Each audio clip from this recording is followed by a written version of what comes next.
Why do some people struggle with money while others make the right decisions and build lasting wealth? In this mini-series, Dr. Matt and I explore the psychology of money and the behaviors that quietly shape financial lives. Y'all, money's emotional. It's tied to fear, identity, habits, and even relationships. And we've learned that long-term financial success is as much about behavior as it is math. Even the best financial plan can be undone by poor behavior, while good financial behavior has the potential to compound more powerfully than investment returns. In this series, we explore why people struggle with money, how emotions drive decisions, and how habits shape your financial life. This is the stuff about money they didn't teach you in school, Psychology Edition. This is the stuff about money they didn't teach you in school podcast. I am your co-host, certified financial planner Erik Garcia, joined by my co-host for this series, The Psychology of Money, Dr. Matt Morris, family therapist, couples counselor, longtime friend of the show, longtime friend of the Plan Wisely family. This is episode 7. This is our last episode on the Psychology of Money series that we have been doing. We've talked emotions being signals. We've talked love and money. We've talked mindset, motivation. We've talked control. Yeah, control. And I want to tie it all together. Okay. Why I even took time to record this series and why I wanted you to join me. The psychology of money. I don't know if you remember this. We're having a conversation. I don't remember exactly where we were, but it had to be close to 15 years ago. It was a long time ago. And we were talking about, it was probably in our Shark Tank business planning kind of sessions. We used to have these do you remember that Shark Tank? We'd pitch our marketing plans to each other. It was a whole lot of fun as young entrepreneurs. And we're talking about counseling, and you said something about your profession. You said the counsel or the counseling process that you have with your clients is as important as the counsel itself. And what I heard you say was people changed, not because you told them the right thing to do or change in their relationship. They changed because you had a conversation about something, and in the conversation, something shifted, something changed inside of them that moved them from where they were to where they needed to be. Yeah. And around the same time, I heard a quote from someone in our industry, and he said that the future of financial planning is not financial advisors handing out expert advice. It's financial advisors helping clients make meaningful behavior changes. Right? Financial advice is important. The math of what I do in my everyday is important. But if I really want to help you have long-term financial success, I have to engage you at a different level, not just at this technical level that no one really honestly probably engages at, but at a more deeper behavioral emotional level. So this psychology of money to me has become so core to our practice. It's become so core to the conversations that we have with our clients, because at the end of the day, clients want money. What I've learned, even more importantly, clients want fulfillment, contentment, and security. And more doesn't necessarily give you those things. Can, but it doesn't necessarily give you those things. So that's why I'm so thankful that you've joined me for these 7 episodes. Talk to me a little bit, Matt, about, we've had so many conversations about money and psychology of money, behavior of money, the emotional side of money. Why is it so meaningful to you to have these conversations? Yeah, I mean, personally, it's very important to me because I want to live the life that I'd like to live. There are plenty of things that I want to do with my own life and with my own family that require money, and to get there, I need the right habits and the right mindset and all of that. I was thinking as you were talking about your little intro there that I've called you over the years many times for ideas or advice or thoughts about a financial decision. And probably about 25% of the time, it's been a technical piece of information. And probably about 75% of the time, it's been an emotional, behavioral. What? The answer was really emotional or behavioral, not technical. Yeah. And I wonder if that sort of fits for your your work in general. But so personally, it's very important to me. Also professionally, thinking about money and the way it impacts relationships, and namely in the way that it impacts couples and families and small business owners, is just a part of my work every day with couples and families. Mental health and financial health are not that separate. They're more similar. You know, family therapy and financial therapy are not that separate. And so I feel like it's something I've had to learn to integrate well into my mental health care, my practice. I'm also a professor, and it's interesting that we teach our students all kinds of things about mental health care and counseling people well, but we don't really teach them about integrating or incorporating financial health into that. It's sort of still an outlier in the training curriculum of our field. That's not true writ large. You know, there are family financial planning and family therapy programs that are integrated to some extent, but they're the vast minority. So it hasn't made it into the standard curriculum. I say all that to say, you have taught me so much about financial literacy and being literate and discussing it, that it really has brought a ton of benefit and value and useful information to my practice. Yeah. So two things on that. One is, let's put a pin in this financial literacy. Remind me if I forget that, because my tendency, is I'll start talking about one thing and I'll forget. You mean today or just like in the future? No, sometime? Today. I'm going to share one thing with you to respond to a question that you asked, and then I want to come back to this idea of financial literacy. So you asked, you said that when you would call me like 25% of the time, it was about some technical thing, and you're wondering if that's common. I'm finding it more and more common today with my clients today, that they're hiring me. And I don't know if this is a change in me and how I approach money, or if this is just in the client that I'm attracting these days. But I think it's probably how I'm approaching my profession. Is most clients, the value that they get from hiring me is not what they think when they hire me.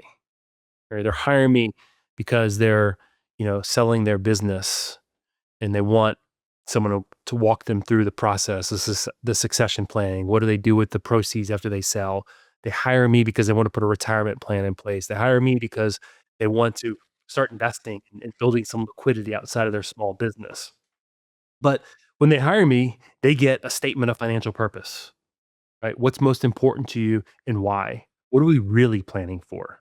Like, what's really most important to you? Let's make sure we're making good decisions with your money that's consistent with what's most important to you. Yeah.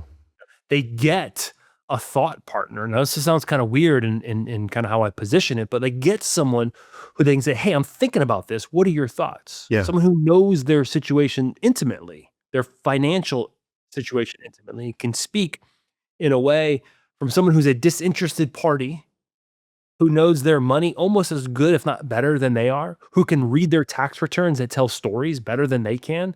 Oftentimes, I can't read a tax return better than a CPA, but the stories that it tells and the strategies that come from it, oftentimes we see things that CPAs don't see things. We see things that their accountant doesn't see. We see things that their attorney doesn't see. So when clients hire me, they're hiring me for something over here that's more technical, and they're getting something over here that in the end is probably why they keep me around. And I would say it's one of the differentiating things about how we approach, our craft. So yeah, I would say that you're probably a little bit more aware of the psychology side of money. You're aware of the behavior side of money. I don't think most people are as aware or conscious of it. But when we have the conversation, I think people do recognize, oh yeah, this is what I really want.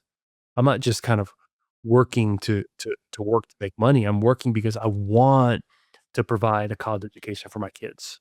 I want, what gets me is when people present to me what they want to do with their money, and then we see what they're actually doing with their money, and it is it is so distinct. It is so contrary. It's working against it. My family, spending time with my family is important, but yet you spend 80 hours a week working. Yeah. Like, how do we reconcile those two? Let's figure it out. Money's important. We got to figure that out. So I guess that answers your question about, is that what most people call me about, or how the relationship manifests itself? Then you talk about financial literacy. When we first started working together, I internally and I probably externally gave you pushback about, I am not in the financial literacy business. I'm a Mm-hmm. certified financial planner. I am a certified, I have one of the highest certifications in my space, and you want to call me a coach? You Financial want to say that I'm coach. Yeah. coaching clients? You want to say that I'm teaching them financial literacy? And I pushed back hard on that because I felt Mhm. it was demeaning Beneath to you in a way, beneath me. your That's right. credentialing. Yeah. Yes. And I've come full circle and realized, man, money's fairly simple. Okay. Yeah, there's strategies that are complicated, but money's really simple. If you want financial success, guys, there's 3 things you need to do. And I think this deals with psychology of money. Spend less than you make, save as much as you can, and don't do anything foolish with your money. Super simple, Right. man, but it is hard to do. I think we started this series with a quote from Richard Thaler, the father of modern economic behaviors. He said, if you want to understand economic behavior, you need to understand that humans are human, that we are irrational, Yeah. we are emotional. And I don't say that like, pejoratively, like, oh, you're just emotional, oh, Right. you're just irrational. No, we act irrationally. Yeah. We don't operate like a spreadsheet. We do not operate like a spreadsheet. Yeah. So I think that's why this is such an important topic. Mhm. And I'm so happy that we're having these conversations. So we've talked about mindset, for instance, the notion that your thoughts about money, your scripts about money shape your actions with money, and that's a really important piece. We've talked about that. All of us will feel emotional about money. We'll have strong, powerful emotions about money, but that the emotions are not directives, they're data points. That's right. They don't tell us exactly what we should do. They tell us that something's important to us. I heard someone say once that emotions are terrible advisors. But they're really good at telling us what's important. They just don't always have the solution. They don't know what to do. Our emotions don't have the solution. Yeah. You That's know, right. they just tell us that something is really significant to us. We've talked about the fact that it's really our behavior and our habits that will determine our financial future so much more than our motivation, our intentions, or things that are beyond our control, like the market ups and downs. Yeah. And I would go as far as to say, and this is a bold statement, and I believe this more and more and more every day, that good financial behavior, we can exchange behavior for habits or habits for behavior. Mhm. Good financial habits compound more powerfully than investment returns. Right. And We that's talked about amazing to me. That I have to really dig in to think about that, because compounding interest, what did Warren Buffett said, this eighth wonder of the world or something like that? Albert Einstein said it. I don't know who said it. I don't know Oh, Warren okay. Buffett. Okay. It wasn't Warren Buffett. It wasn't Warren Buffett. 90% of Warren Buffett. This is a good. Let's just call it Galileo said it. All right. Copernicus. Copernicus said, no, but this is good. 90% of Warren Buffett's net worth came after age 60, which means it took him a long time to build the wealth that he has. It was always what? 90% of his net worth came came after age 60. That is Think about that. phenomenal. All right. The So you're long saying compounding interest is powerful. What I'm compounding saying interest is super powerful. You're saying I'm saying that if you don't make the habit to save 10% of your income, forget about compounding interest. that the behavioral system that you employ compounds in a even more profound way than interest. Yeah, because if I've got an investment and I made the good decision to save, however, I am withdrawing, I'm extracting money, right, from my investment account when I don't need to, That's a bad, I say bad, Yeah. depends on the circumstances, of course, but that is a behavior that is acting, in contrast negatively to growing. Yeah. So yeah, good financial habits, if you do them consistently, they stack more powerfully than good financial investment returns. Now, I'm not saying investment returns don't matter. That's not what I'm saying here. What I'm saying here is your habits are Yeah. as powerful, if not more powerful. Just to put a fine point on this, I have young adult children, 20-year-old. We know that if the 20-year-old started putting money into an investment account regularly from 20 onward, even if it's $100 a month, which is not insignificant for a 20-year-old, but $25 a week, if they did that from now until 65, they'll be a gazillionaire. Because At one point, I did this because I presented to some high school kids. 18 years old, $100 a month at 10% return at age 65. It's like just north of 1.2 million. Yeah. And so the compounding interest, it works. Mm-hmm. The math always works. Mm-hmm. It does. But the behavior. Good habits compound more powerfully. And we don't want to hear that, man. Like I often think about that, like, golly, I might run somebody off one day as a client because I'm telling them, hey, save more. Like, well, I want to spend more. And I don't tell people what to do with their money. At the end of the day, it's your money. Yeah. You hire me to help you solve a problem, a financial problem, or achieve some goal, not a problem per se, but some objective. And, sometimes your spending impedes your ability to achieve what you want. But yeah, good habits are important. So we talked about habits, and then we talked about control, right? Mm-hmm. That some of us believe that our financial success is dictated by outside influence as opposed to internal Luck. Right? Being born at the right time in the right place. And to some extent, it is. Being born in America probably advantages you in a lot of ways. It does. But in our context today, most people listening to this podcast today, you probably have more control over, regardless of your circumstances, you probably have more control over your financial outcomes than you give yourself credit for. Right. We talk about love and money. Yeah. The fact that money problems are often disguises for relationship problems. That talking about money is critical but difficult. And that if you're in a relationship, you're going to need to learn to talk about money well. If you're not doing that well, get some help. Yeah.